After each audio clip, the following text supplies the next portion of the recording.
నమస్కారం city morning bulletin కు స్వాగతం. ముందుగా ముఖ్యాంశాలు. ఘనంగా టిట్కో గృహ ప్రవేశాల కార్యక్రమం. పేదల సొంతింటి కలను కూటమి ప్రభుత్వం నెరవేరుస్తుందన్న ఎమ్మెల్యేలు.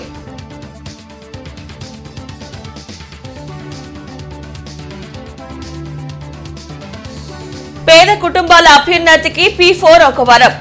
సాయం చేసే మార్గదర్శులు ముందుకు రావాలన్న ఎమ్మెల్యేలు గల్లా, నజీర్.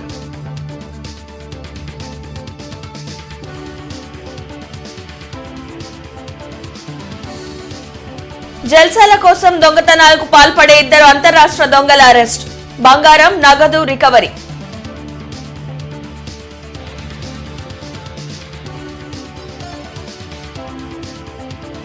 శరవేగంగా కొనసాగుతున్న శంకర్ విలాస్ ROB పనులు 2027 జూలై నాటికి పూర్తి చేయాలనేది ప్రభుత్వ లక్ష్యం.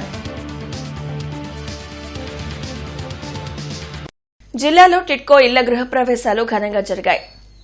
గుంటూరు మండలం వెంగళాయపాలెంలో జరిగిన సామూహిక గృహప్రవేశాల కార్యక్రమంలో ఎమ్మెల్యే డాక్టర్ బూర్ల రామాంజనేయులు, నసీర్ అహ్మద్, గల్లా మాధవి, గుంటూరు నగరపాలక సంస్థ commissioner K Mayur Ashok, joint collector Ashutosh Srivastava పాల్గొన్నారు.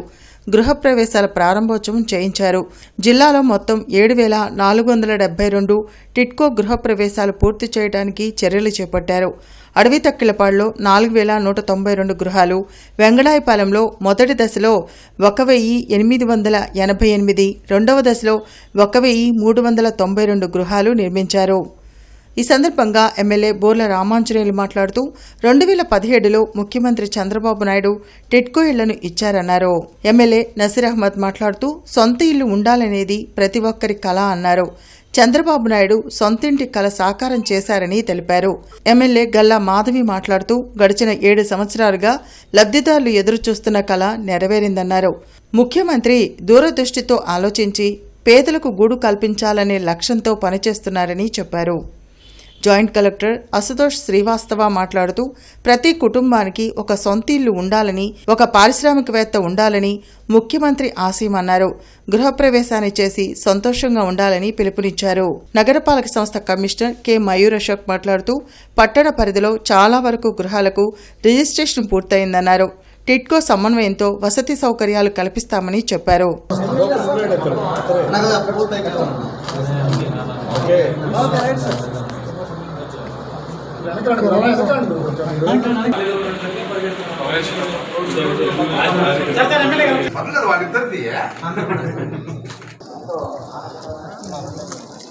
పేదల సొంతింటి కలను నెరవేర్చాలనే లక్ష్యంతో కూటమి ప్రభుత్వం పనిచేస్తుందని ఎమ్మెల్యే గల్లా మాధవి తెలిపారు. గుంటూరు పశ్చిమ నియోజకవర్గంలో స్థలముండి ప్రభుత్వ సాయంతో ఇల్లు కట్టుకున్న లబ్ధిదారులకు ఇంటి తాళాలను అందించారు. ప్రధానమంత్రి ఆవాస్ యోజనతో పాటు రాష్ట్ర ప్రభుత్వం ఇంటి నిర్మాణంకు నిధులు కేటాయించడం వల్లే పేదలు ఇళ్లను నిర్మించుకోగలుగుతున్నారని ఎమ్మెల్యే తెలిపారు. ఇచ్చిన ప్రతి హామీని అమలు చేసేందుకు సీఎం చంద్రబాబు అహర్నిశలు శ్రమిస్తున్నారని అన్నారు. ఇప్పుడు ఎప్పటి నుంచో దీన్ని పెండింగ్లో పడిపోయిన ఈ ఇళ్లన్నీ కూడా యుద్ధ ప్రాతిపదికన దీన్ని ప్రారంభించి ఈరోజు సామూహిక గృహప్రవేశాల కార్యక్రమాన్ని ఏర్పాటు చేసి లబ్ధిదారులందరికీ ఇవ్వడం జరిగింది.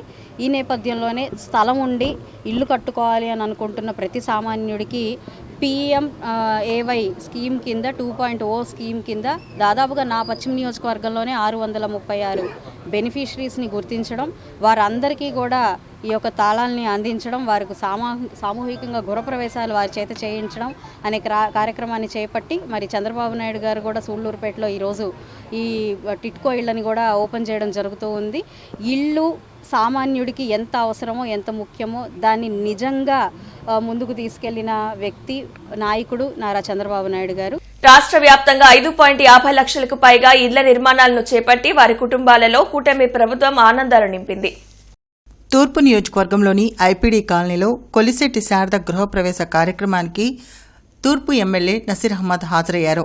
పచ్చని తోరణాలు, చిరునవ్వులతో శారద కుటుంబం ఆహ్వానం పలుకుతూ కూటమి ప్రభుత్వాన్ని ఆశీర్వదిస్తుంటే చాలా సంతోషం కలిగిందని నసీర్ అహ్మద్ తెలిపారు. పేద, మధ్యతరగతి ప్రజలకు సొంతిల్లు అనేది ఒక పెద్ద కళ. పేద, బడుగు, బలహీన వర్గాల ప్రజల కళ సాకారం చేస్తూ లక్షల ఇళ్ల నిర్మాణం పూర్తి చేసినందుకు ముఖ్యమంత్రి నారా చంద్రబాబు నాయుడికి ప్రత్యేక ధన్యవాదాలు తెలిపారు. ఈ విధంగా మనం గత ప్రభుత్వంలో చూసుకుంటే సెంటు భూమి పేరుతో పెద్ద ఎత్తున స్కామ్ చేసినటువంటి పరిస్థితులు, మారుమూల ప్రదేశాల్లో, కుంటల్లో, వాగుల్లో స్థలాలను కేటాయించి ఈరోజు ఒక్క సెంట్లో ఏ విధంగా ఇల్లు కట్టుకునేటువంటి పరిస్థితి ఉందో జగన్మోహన్ రెడ్డి గారు రాష్ట్ర ప్రజలకు చెప్పాలి. ఎందుకంటే ఆయన నివసించేటటువంటి ఇల్లు 760 కోట్లు ఖర్చు పెట్టి ఋషికొండ లాంటి దాంట్లో ఇల్లు కట్టుకునేటువంటి ప్రయత్నం. ఈరోజు ఒక పేదవాడికి ఇల్లు ఇచ్చే దాంట్లో 1 సెంటు భూమి సరిపోద్ది అంటారు. అందుకని ఈ ప్రభుత్వం వచ్చిన తర్వాత గౌరవ ముఖ్యమంత్రి గారు పట్టణాల్లో 2 సెంట్లు, అలాగే గ్రామాల్లో 3 సెంట్లు ఇచ్చేటువంటి కార్యక్రమాన్ని తీసుకొని వాటి మీద సర్వే కూడా జరుగుతూ ఉంది. పెద్ద ఎత్తున ప్రతి ఒక్క పేదవాడికి కూడా సొంత ఇంటి కలను సాకారం చేసేటువంటి విధంగా ఈ ప్రభుత్వం ముందుకు సాగుతూ ఉంది. అంతేకాకుండా ప్రజలకు ఇచ్చినటువంటి అనేక కార్యక్రమాలు ఈరోజు ఎన్ని ఇబ్బందులున్నా కూడా ఆర్థికంగా ఒక పక్కన అమరావతి లాంటి నగరాన్ని ఏర్పాటు చేసేటువంటి కార్యక్రమం, పోలవరాన్ని పూర్తి చేసేటువంటి కార్యక్రమంతో పాటు అంతర్రాష్ట్ర దొంగలను అరెస్ట్ చేసి 8 లక్షల విలువైన బంగారం, 4 లక్షల నగదు స్వాధీనం చేసుకున్నామని జిల్లా ఎస్పీ వకుల్ జిందాల్ వెల్లడించారు. ఉత్తరప్రదేశ్ గజియాబాద్ కు చెందిన ఇమ్రాన్, రషీద్లు జల్సాలకు అలవాటు పడి దొంగతనాలు చేస్తున్నారని ఆయన అన్నారు. ఢిల్లీ నుంచి ఫ్లైట్లో ఎక్కి వచ్చి దొంగతనాలు చేసి ట్రైన్లో వెళ్తుంటారని చెప్పారు. ఆ క్రమంలోనే గుంటూరు ఐపీడీ కాలనీలో ఇంటికి తాళం వేసి ఆసుపత్రికి వెళ్లి వచ్చేసరికి బీరువా పగలగొట్టి 246 గ్రాముల బంగారం, 1,60,000 నగదు దొంగిలించుకుపోయారని చెప్పారు. అయితే దొరికిన వేలిముద్రల ఆధారంగా నిందితులు గజియాబాద్ కు చెందిన వారిగా గుర్తించి అక్కడి పోలీసుల సహకారంతో ముద్దాయిలిద్దరిని అరెస్ట్ చేశామని తెలిపారు. వారు గతంలో రాజమండ్రి, పెద్దాపురం, జ్ఞానంలో కూడా దొంగతనాలు చేసినట్లు ఒప్పుకున్నారని చెప్పారు. దొంగ సొత్తును ఢిల్లీలో అమ్ముకొని ఫ్లైట్లలో తిరుగుతూ గోవా, ముస్సోరీ, సౌదీలకు విహారయాత్రలకు వెళ్లి జల్సాలు చేస్తారని అన్నారు. నగరంలో ప్రతి ఇంటికి సీసీటీవీ ఏర్పాటు చేసుకోవాలని సూచించారు. ఈ కేసులో ప్రతిభ కనపరిచిన పోలీస్ సిబ్బందిని ఎస్పీ అభినందించారు. వాళ్ళ దగ్గర నుంచి 133 గ్రామ్స్ గోల్డ్ రికవర్ చేయడం జరిగింది, వర్త్ అబౌట్ 8 lakhs. అదేవిధంగా 132 చిన్న చిన్న డైమండ్ పీసెస్, అదేవిధంగా 4 lakhs క్యాష్ కూడా రికవర్ చేయడం జరిగింది. So 133 grams gold and diamonds అన్నీ కూడా ఈ కేసు సంబంధించిన ప్రాపర్టీ. ఈ క్యాష్ ఏదైతే రికవర్ చేశామో అది రాజమండ్రి అండ్ పెద్దాపురం సంబంధించిన కేసెస్కి సంబంధించిన ప్రాపర్టీ. ఎవరైతే ఇద్దరు ముద్దాయిలు ఉన్నారో వాళ్ళు గాజియాబాద్కి సంబంధించిన ముద్దాయిలు. వాళ్ళు అక్కడ గాజియాబాద్ చుట్టుపక్కల దొంగతనాలు చేస్తూ ఉంటారు. అదేవిధంగా ఆంధ్రాలో కూడా ఈ యనం, రాజమండ్రి, పూణే ఏరియాలో వాళ్ళ మీద కేసులు ఉన్నాయి. P4 కార్యక్రమంలో పేదల జీవితాల్లో అనేక మార్పులు తీసుకొస్తుందని ఎమ్మెల్యేలు గల్లా మాధవి, నజర్ అహ్మద్ అన్నారు. కలెక్టరేట్లోని ఎస్ఆర్ శంకరన్ హాల్లో P4 వార్షికోత్సవాన్ని నిర్వహించారు. బంగారు కుటుంబాలు, మార్గదర్శులు ఈ కార్యక్రమంలో పాల్గొన్నారు. దేశంలో ఎక్కడా అమలు చేయని కార్యక్రమాన్ని సీఎం చంద్రబాబు మన రాష్ట్రంలో ప్రవేశపెట్టారని, పబ్లిక్ ప్రైవేట్ పీపుల్స్ పార్ట్నర్షిప్తో పేదలకు మేలు జరుగుతుందన్నారు. ఎంతో మంది సేవ చేసే ఆలోచన ఉన్నా ఎలా చేయాలో అర్థం కాక ఉండిపోయే వారికి ఈ కార్యక్రమం సంతృప్తినిస్తుందని చెప్పారు. పథకాల మీద డిపెండ్ అయిపోతూ ఇటు ప్రభుత్వానికి ఎంతో భారం కలిగిస్తూనే నిత్యం కూడా ఈ సంక్షేమ పథకాలు పొందేవాళ్ళు ప్రభుత్వం దగ్గర నుంచి ఇలా చేయి చాపే పరిస్థితే కనిపిస్తా ఉంది. దీన్ని మార్చాలి. ప్రజలు చేయి చాపాల్సిన అవసరం ఉండకూడదు, ప్రభుత్వం మీద భారం పడాల్సిన అవసరం ఉండకూడదు అని అంటే ముఖ్యంగా కనిపించేది ఏంటంటే సమాజంలో ఒక స్థాయికి వెళ్ళిన వ్యక్తుల సాయం తీసుకుంటే మన పక్కన ఇంకా కింద ఉన్న ప్రజలు పైకి వచ్చే అవకాశం ఉంటుంది. వాళ్ళని కూడా ఈ యొక్క ప్రోగ్రామ్ లో మనం ఇంక్లూడ్ చేసుకొని P4 అనే కార్యక్రమాన్ని డిజైన్ చేసి ఈ రాష్ట్రం అద్భుతంగా జీరో పావర్టీ వల్ల ఈ రోజు భారతదేశంలో ఆంధ్రప్రదేశ్ పరిస్థితి ఎలా ఉందంటే యాజ్ పర్ జీడిపి కానీ జిఎస్డిపి కానీ మనం ఏ స్థాయిలో ఉన్నాం, రాబోయేటువంటి 5 సంవత్సరాల్లో మనం ఏ స్థాయిలో ఉండాలనేటువంటి ఆలోచన, పర్ క్యాపిటల్ ఇన్కమ్ మనకి తలసరి ఆదాయం ఎంత వరకు ఉంది, దాన్ని ఏ లెవెల్ కి తీసుకొని వెళ్ళాలనేటువంటి ఆలోచనలో భాగంగానే ఈ రోజు మార్గదర్శి బంగారు కుటుంబాలను పెట్టి సమాజంలో ఒక స్థిరపడినటువంటి కుటుంబాల్లో ఉన్నటువంటి వ్యక్తులు, అస్థిరంగా ఉన్నటువంటి వాళ్ళని, లేకపోతే బిలో పవర్టీ లైన్ ఉన్నటువంటి వాళ్ళకి ఎటువంటి హ్యాండ్ హోల్డింగ్ ఇచ్చి వాళ్ళని సమాన స్థాయికి తీసుకొని రాగలుగుతాం, లేకపోతే అనుకున్నటువంటి జీడిపిని జిఎస్డిపిని ఎలా ముందుకు తీసుకుని వెళ్తామనేటువంటి ఆలోచనతో ఈ ప్రోగ్రామ్ ని తీసుకోవడం జరిగింది. 1 year బ్యాక్ ఆయన చెప్పినప్పుడు మాకు దీని మీద పెద్దగా కాన్సన్ట్రేషన్ కుదరలేదు.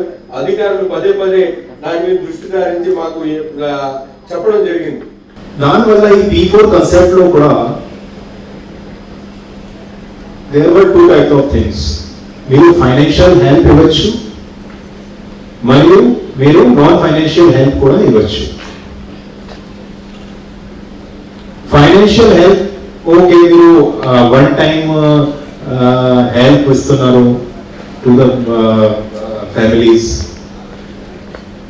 కానీ నా పాయింట్ అంటే మీరు కెపాసిటీ బిల్డప్ చేయండి.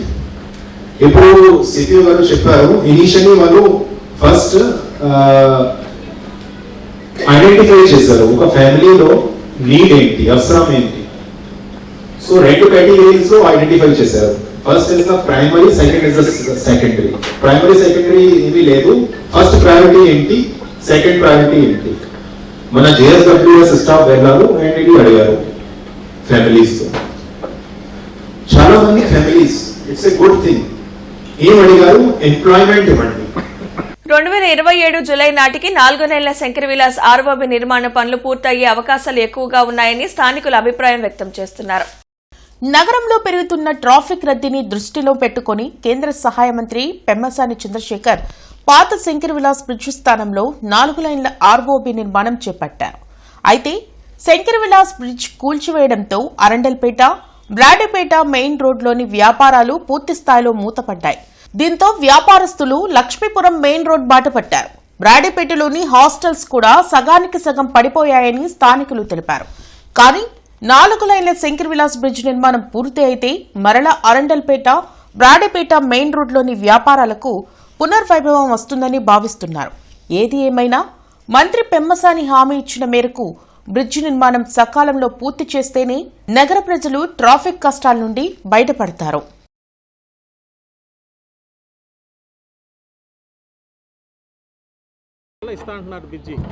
అంటే దాదాపు వచ్చేసి ఇప్పుడు మా ఆల్రెడీ మార్చి అయిపోయింది. ఏప్రిల్, మే, జూన్, జూలై అవుద్దండి గట్టిగా. సంవత్సరంలో 3 నెలలు 4 నెలలు దాకా ఉంది కాబట్టి ఆటోమేటిక్గా ఏ అవకాశం కరెక్ట్గా అవుద్ది. ఈ స్పీడ్గా చేస్తే మాత్రం ఖచ్చితంగా అవుద్ది. వాస్తవంగా అయితే దాన్ని ఇబ్బంది అనకూడదండి, ఎందుకంటే కొంత ఇబ్బంది ఉండగానే కొన్నాళ్ళ పోతే మనకు ఎక్కువ సౌకర్యం ఏర్పడుతుంది కాబట్టి దాన్ని ఇబ్బందిగా పరిగణించకూడదు. వాస్తవం చెప్పాలంటే మంచి బ్రిడ్జి రాబోతుంది. అరండల్పేట, బ్రాడీపేట సూపర్ డూపర్ అవుతుంది భవిష్యత్తులో. అందులో సమస్య లేదు. ప్రజెంట్ కొద్దిగా మైనస్ ఉన్నమాట వాస్తవమే.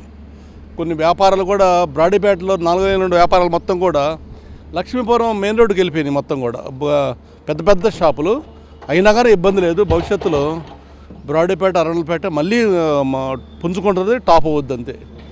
ఇక్కడ బ్రాడీపేటలో ఎక్కువ హాస్టల్స్ ఎక్కువ ఉన్నాయి. హాస్టల్స్ కూడా బాగా ఫ్రీక్వెన్సీ తగ్గిపోయి దాదాపు 60%, 50% మాత్రమే రన్ అవుతున్నాయి. అంటే జనం అంటే 100 మంది పట్టేటువంటి హాస్టల్లో 50 మంది మాత్రమే ఉంటున్నారు. వాళ్ళు కొద్దిగా ఇబ్బందులు పడుతున్నమాట వాస్తవమే. అది భవిష్యత్తులో ఇవన్నీ కూడా వాళ్ళు రీకవర్ అవుతాయి. మళ్ళీ రీకవరీ ఖచ్చితంగా బ్రాడీపేటకి, అరండల్పేటకి పూర్వం అంతకుముందు కంటే కూడా ఇంకా బెటర్ వైభవం ఖచ్చితంగా వచ్చింది. అందులో సమస్య లేదు. అందులో వాస్తవం అది. రాష్ట్ర పారిశ్రామిక అభివృద్ధి దిశానిర్దేశనం చేసే కీలక నిర్ణయాలతో ఏపీఐడీసీ బోర్డు సమావేశం తాడేపల్లిలోని ఏపీఐడీసీ కార్యాలయంలో చైర్మన్ డేగల ప్రభాకర్ అధ్యక్షతన జరిగింది. ఈ సమావేశంలో ఏపీఐడీసీ ఇప్పటివరకు సాధించిన పురోగతిపై సమగ్ర సమీక్ష నిర్వహించడంతో పాటు రానున్న రోజుల్లో అమలు చేయాల్సిన భవిష్యత్ కార్యాచరణ ప్రణాళికపై విస్తృతంగా చర్చించారు. రాష్ట్రంలో పెట్టుబడులను ఆకర్షించడం, పారిశ్రామిక వృద్ధిని వేగవంతం చేయడం ప్రధాన లక్ష్యంగా నిర్ణయాలు తీసుకున్నట్లు చైర్మన్ డేగల ప్రభాకర్ తెలిపారు. జిల్లా ఎస్పీ కార్యాలయంలో ప్రజా సమస్యల పరిష్కార వేదిక కార్యక్రమం జరిగింది. జిల్లా నలుమూల నుండి విచ్చేసిన బాధితులు తమ సమస్యలు పరిష్కరించాలంటూ ఎస్పీ కార్యాలయంలో అధికారులకు వినతులందించారు. ప్రతి సోమవారం ఎస్పీ కార్యాలయంలో నిర్వహించే ప్రజా సమస్యల పరిష్కార వేదికకు బాధితులు భారీగా తరలివచ్చారు. ఫిర్యాదులను పోలీసు ఉన్నతాధికారులు స్వీకరించారు. ఆయా పరిష్కారానికి తగు చర్యలు తీసుకుంటామని భరోసా కల్పించారు. హైదరాబాద్ వెళ్లేందుకు బస్సు ఎక్కిన తన బ్యాగ్లో ఉన్న 10 తులాల బంగారాన్ని స్టువర్ట్పురంకు చెందిన మహిళ దొంగతనం చేసిందని ఫిర్యాదు చేసినా పోలీసులు పట్టించుకోవడం లేదని పొన్నూరుకు చెందిన రమాదేవి ఫిర్యాదు చేసింది. దొంగను గుర్తుపట్టినా పోలీసులు తమకు న్యాయం చేయడం లేదని కన్నీట పర్యంతమయ్యారు. ఇదిలా ఉంటే తమ కుమార్తెను తన భర్త వేధింపులకు గురి చేస్తూ ఉంటే అతనిపై 498 కేసు పెట్టామని పొన్నూరుకు చెందిన దేవరకొండ నాగేశ్వరరావు చెప్పారు. అయితే విడాకులు ఇవ్వకపోతే ఊరుకోమంటూ తమపై అక్రమ కేసులు బనాయిస్తున్నాడని, తమకు న్యాయం చేయాలని వేడుకున్నారు. భార్యాభర్తల మధ్య జరిగిన చిన్న గొడవకు అత్తింటి బంధువులు వచ్చి తన తల పగలగొట్టారని, కేసు పెడితే ఇంతవరకు పోలీసులు పట్టించుకోలేదని నల్లచెరువుకు చెందిన యువకుడు ఫిర్యాదు చేశారు.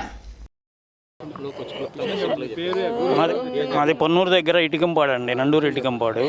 హైదరాబాద్ వెళ్ళటం కోసం అని చెప్పేసి ట్రైన్ కానీ బస్సు ఎక్కి వచ్చామండి. గుంటూరు స్టేషన్కి వచ్చి చూసుకుంటే బ్యాగులు పర్సు లేదండి. మా ఆవిడ పక్కనే కూర్చుంది, గోదావరి బుజ్జి అనే ఆమె స్టోర్పురం దొంగ. ఇక్కడ కేసు కట్టారండి, కొత్తపేట స్టేషన్లో కేసు కట్టారు. తెల్లారి వెళ్ళి పొన్నూరు పోలీస్ స్టేషన్లో సిఐ గారిని కలిసాం.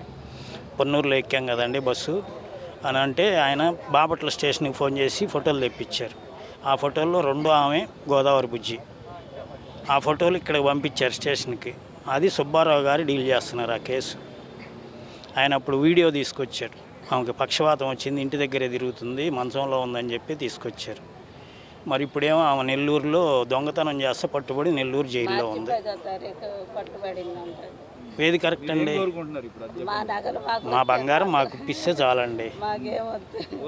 అడపా బజార్లో ఉంటాం, గుంటూరు అడపా బజార్లో, ఎత్తిరోడ్ డౌన్లో. అడపా బజార్లో ఉంటే 15వ తారీఖు నైట్ నాకు మా ఆవిడకి గొడవ అయింది. గొడవ అయితే ఆ పిల్ల ఫోన్ చేసి వాళ్ళ అమ్మకి చెప్తే వాళ్ళమ్మ నిమ్మలపేట అగ్రహారం కాడ నుంచి 4 రౌడీలని తీసుకొని వచ్చి నన్ను కొట్టి ఒక్కడనే రోడ్డు చివరికి వెళ్తే కొట్టుకాడికి వెళ్తే వచ్చే దారిలో కాపేసి 4 రౌడీలను తెచ్చి నన్ను చంపాలని చూశారు. ఈలోపు నైట్ 11ంటికి జరిగింది. దాంట్లో ఈలోపు 4 ఉండి పోగయ్యి అరిసి గోల్ చేస్తే వాళ్ళు పారిపోయారు వదిలేసి. తలకాయ పగిలి 14 కుట్లు పడ్డాయి. ఎమ్మెల్సీ రిపోర్ట్ ఉంది, కొట్టింది సీసీటీవీ ఫుటేజ్ ఉంది, మళ్ళీ సంపుతా అన్న రికార్డింగ్ ఉంది. అయినా లాలాపేటలో కేసు పెట్టి 15 రోజులు అవుతుంది ఇప్పటికి. సిఐ గారి దగ్గరికి వెళ్తే ఎస్ఐ గారి దగ్గరికి వెళ్ళని అంటున్నారు, ఎస్ఐ గారి దగ్గరికి వెళ్తే సిఐ గారి దగ్గరికి వెళ్ళని అంటున్నారు. 15 రోజుల నుంచి మమ్మల్ని పొద్దున సాయంత్రం తిప్పుతున్నారు తప్పితే కొట్టిన వాళ్ళని ఇంతవరకు పిలిపిలా. మాకు అసలు న్యాయం జరగట్లేదండి. ఆల్రెడీ ఎస్పీ ఆఫీస్లో మొన్న బుధవారం వస్తే వాళ్ళు జడ్జి అది ఎందుకు పంపించామయ్యా అని స్లిప్ ఇచ్చి పంపించారు, అయినా కానీ పట్టించుకోవట్లేదు. గుంటూరు పశ్చిమ నియోజకవర్గంలో పలు అభివృద్ధి పనులకు ఎమ్మెల్యే గల్లా మాధవి భూమి పూజ చేశారు. చుట్టుకుంట చెరువుకు రిటెన్షన్ వాల్ నిర్మాణంతో పాటు walking track, open air gym equipment పనులను వీలైనంత త్వరగా పూర్తి చేయనున్నట్లు ఆమె తెలిపారు. అలాగే శాంతినగర్లో కల్వర్ట్ను నిర్మించడం జరుగుతుందన్నారు. ప్రజా సమస్యల పరిష్కారమే లక్ష్యంగా కూటమి ప్రభుత్వ పాలన ముందుకు సాగుతుందని వివరించారు. కార్యక్రమంలో కూటమి నాయకులు పాల్గొన్నారు. అందులో ప్రధానంగా ఈ వాకింగ్ ట్రాక్లో ఉన్న ఈ వాటర్కి రిటెన్షన్ వాల్ కావాలని చెప్పి అడగడం జరిగింది. ట్రాక్ మొత్తం కూడా పాడైపోయింది, ఇబ్బందికరంగా ఉంది వాకర్స్కి. దీనికి ఒక మంచి ట్రాక్ని ఫామ్ చేయాల్సిన అవసరం ఉంది అని అడిగారు. అదేవిధంగా ఇక్కడ ఆట వస్తువులు బయట జిమ్ ఎక్విప్మెంట్ ఏదైతే ఓపెన్ జిమ్ ఎక్విప్మెంట్ ఉందో అదంతా కూడా పాడుపడిపోయినప్పుడు దాన్ని కూడా బాగు చేయాలి అని చెప్పి అడగడం జరిగింది. సో ఈ పనుల నిమిత్తమే ఈరోజు ఫస్ట్గా ఈ రిటెన్షన్ వాల్ని శంకుస్థాపన చేసుకోవడం జరుగుతుంది. దాదాపుగా 170 మీటర్ల రిటెన్షన్ వాల్కి శంకుస్థాపన చేసుకుంటున్నాము. 35 లక్షల రూపాయల వర్క్తో ఈ యొక్క వాల్ పూర్తవబోతా ఉంది. అదేవిధంగా ఈ ట్రాక్ ఏదైతే ఉందో ట్రాక్కి 75 lakhs ఖర్చు అవుతున్న నేపథ్యంలో ఇప్పటికే అని చెప్పేసి 8 ఎకరాల మెయిన్ రోడ్ మీద ఎప్పటి నుంచో ఇబ్బందులు పడుతున్న పరిస్థితిని స్పందించి గతంలో 1,80,00,000 పెట్టి ఇక్కడ కాలువ కట్టడం కూడా జరుగుతుంది. ఇంకా పని కూడా వర్క్లో ఉంది. ఈ శివరామనగర్ 10వ లైన్లో కలవట్టు పడిపోయి ఉంటే ఆ కలవట్టును కూడా ఇవాళ శంకుస్థాపన చేసి మొదలుపెట్టడం జరుగుతూ ఉంది. 24వ వార్డులో వాటర్ ట్యాంకు నిర్మాణం చేయడం జరిగింది. ఇవాళ 24వ డివిజన్లో ఈ సమస్య లేదు అనేటువంటి విధంగా చెప్పుకోవడానికి ధైర్యంగా చేసే విధంగా ఇవాళ స్పందించి ఎమ్మెల్యే గల్లా మాధవి గారు చేసినటువంటి అభివృద్ధి కార్యక్రమాల స్పందనకి మేము ఆమెకి రుణపడి ఉంటామని చెప్పేసి తెలియజేసుకుంటా ఉన్నాం. మరి అంతేకాదు ఆ ఎమ్మెల్యే గారు ఈ విధంగా రావడానికి కూటమి ప్రభుత్వంపై ప్రజల్లో వ్యతిరేకత ఆరంభమైందని వైఎస్ఆర్సీపీ నగర అధ్యక్షురాలు నూరి ఫాతిమా పేర్కొన్నారు. ప్రజా వ్యతిరేకతను కప్పిపుచ్చుకునేందుకే అమరావతికి చట్టబద్దత అనే కొత్త డ్రామాకు తెరలేపిందని విమర్శించారు. గుంటూరులోని తన కార్యాలయంలో సోమవారం ఆమె మీడియాతో మాట్లాడారు. అమరావతికి చట్టబద్దత విషయంలో అసెంబ్లీలో తీర్మానం చేసిన ప్రభుత్వం శాసనమండలిలో ఎందుకు ప్రవేశపెట్టలేదని సూటిగా ప్రశ్నించారు. ఈరోజు మరి బిల్లు బిల్ తీసుకొని వచ్చి ఒక కొత్త చాప్టర్ తీసుకొని వచ్చి అసలు అసెంబ్లీలో 3-4 గంటల పాటు వాళ్ళ డప్ప వాళ్ళే కొట్టుకుంటా ఉన్నారు. నాకు అర్థం కాదండి. అక్కడ ప్రతిపక్షం ఉంది, సరే మీరు అనుకోలేదు, ఇది ప్రతిపక్షం వైఎస్ఆర్సీపీ పార్టీ మీరు ఇవ్వలేదు అనుకుంటున్నారు, కానీ 40% షేర్ ఓటు ఉన్న వైఎస్ఆర్సీపీ పార్టీ వాళ్ళు దీన్ని వ్యతిరేకించారని ఎప్పుడైనా చెప్పారా? మీరెందుకు దాన్ని 3 గంటలు పెడితే డప్పాచారం 1 గంటన్నర 2 గంటలు మీ డప్పాచారం అయితే 1 గంట సేపు జగన్మోహన్ రెడ్డి గారిని తిట్టడమే. దానికోసమే అసెంబ్లీ పెట్టింది మీరు. అసలు ప్రజల సమస్యల గురించి ఎప్పుడు కూడా అసెంబ్లీలో మాట్లాడినట్టు ఎక్కడ కనిపించలేదు. కలెక్టరేట్లో ప్రజా సమస్యల పరిష్కార వేదిక కార్యక్రమం జరిగింది. జిల్లా నలుమూల నుండి విచ్చేసిన బాధితులు తమ సమస్యలు పరిష్కరించాలంటూ డీఆర్ఓ ఖాజావల్లికి వినతులు అందించారు. ప్రతి సోమవారం కలెక్టరేట్లో నిర్వహించే ప్రజా సమస్యల పరిష్కార వేదికకు బాధితులు బారులు తీరారు. ఫిర్యాదులను జిల్లా ఉన్నతాధికారులు స్వీకరించారు. ఆయా సమస్యల పరిష్కారంకు తగు చర్యలు తీసుకుంటామని భరోసా కల్పించారు. తమ పూర్వీకుల ద్వారా అగ్రహారంలో సంక్రమించిన భూమిని మంగళగిరి కార్పొరేటర్ ఆక్రమించుకుని భయపడుతున్నారని హైదరాబాద్కు చెందిన రాజ్ కుమార్ ఫిర్యాదు చేశారు. ఎన్నిసార్లు అధికారులను కలిసినా న్యాయం జరగడం లేదని ఆవేదన వ్యక్తం చేశారు. మా సమస్య ఏమో మంగళగిరికి సమస్య. మంగళగిరి మా తాతలకు సంబంధించిన డాక్యుమెంట్స్ అన్ని ఫోర్జరీ చేసుకున్నారు. మొత్తం ఏది అడిగినా సరే అధికారులు స్పందించట్లేదు. మాకు అసలు ఏమంటుంటే మా ఇంతకుముందు నాగలక్ష్మి మేడం గారు ఉన్నారు, గన్మ్యాన్తో సహా నన్ను అందరూ దొబ్బడం జరిగింది. మాకు ఆరోగ్య పరిస్థితులు కూడా బాగలేదు. మొత్తం ఈ మన మంగళగిరిలో మొత్తం పోతినేని శ్రీనివాస్ గారు, రాజకీయ నాయకులు, పెద్ద వాళ్ళు మొత్తం మా దస్తావేజులు మా తాతలకు సంబంధించింది అడుగుతూ ఉంటే కాకాని వాళ్ళకి సంబంధించినవి, తర్వాత నందం బద్దయ్య వాళ్ళు, ఆ తర్వాత ఇంకా మన ఊర్వశి శారదా థియేటర్ తాడిపత్రి శ్రీనివాస్ వాళ్ళు, వీళ్ళందరివి ఇస్తున్నారు. వాళ్ళకి మాకు ఏంటి సంబంధం అనేది తెలియట్లేదు. ఒరిజినల్గా మా డాక్యుమెంట్లు అడుగుతుంటే ఇవ్వట్లేదు ఎవరు. ఈ కలెక్టర్లు స్పందించట్లేదు. సీఎం గారే దయచేసి మాకు న్యాయం చేయాలని మేము అనుకుంటున్నాం. మేము మొత్తం మున్సిపల్ కార్మికుల సమస్యలు పరిష్కరించాలని ది గుంటూరు జిల్లా municipal employees and workers union demand చేసింది. ఈ మేరకు కార్పొరేషన్ కార్యాలయం వద్ద ఆందోళన చేపట్టింది. కార్పొరేషన్ ఒప్పంద కార్మికులుగా పనిచేస్తున్న వారి సమస్యలు పరిష్కరించాలని యూనియన్ నేత ముత్యాలరావు డిమాండ్ చేశారు. రిటైర్డ్ అయిన వారికి బెనిఫిట్స్ అందచేయాలని, కార్మిక ఉద్యోగ విరమణ వయసును 62 సంవత్సరాలకు పెంచాలని కోరారు. సమస్యల పరిష్కారం కోసం కార్పొరేషన్ వద్ద నిరసన కార్యక్రమం చేపట్టి కమిషనర్ స్పందించాలని తెలిపారు. సర్వీసులో ఉండి మరణించినటువంటి ఆప్కాస్ కార్మికులకు కుటుంబాలకు వారి కుటుంబ సభ్యులు ఆకలితో అలమటిస్తూ ఉన్నారు. ఆ కుటుంబ సభ్యుల్ని పనిలోకి తీసుకోవాలని చెప్పేసి అధికారులకి అనేక సార్లు విన్నవించడం జరిగింది. అయినా సరే అధికారులు పట్టించుకున్నటువంటి పరిస్థితి ఉంది.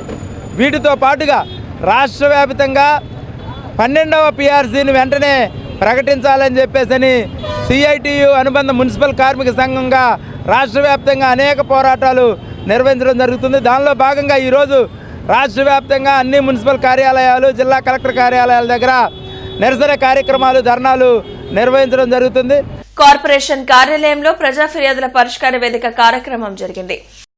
కార్పొరేషన్ ఉన్నతాధికారులు ప్రజల నుంచి ఫిర్యాదులు స్వీకరించారు. మొత్తం 58 ఫిర్యాదులు అందగా వాటి పరిష్కారానికి తగు చర్యలు తీసుకుంటామని బాధితులకు అధికారులు భరోసా కల్పించారు.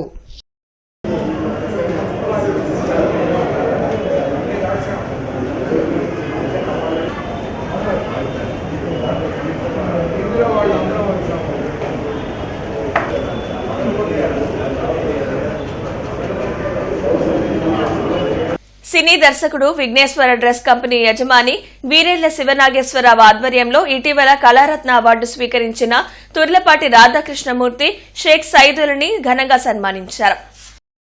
ఈ సభకు నారాయణశెట్టి రవికుమార్ అధ్యక్షత వహించారు. ఈ సందర్భంగా రచయిత కొవ్వూరి సత్యనారాయణ, అమ్మా శ్రీనివాస్, శివశంకర్ తదితరులు వారి సేవలను కొనియాడారు.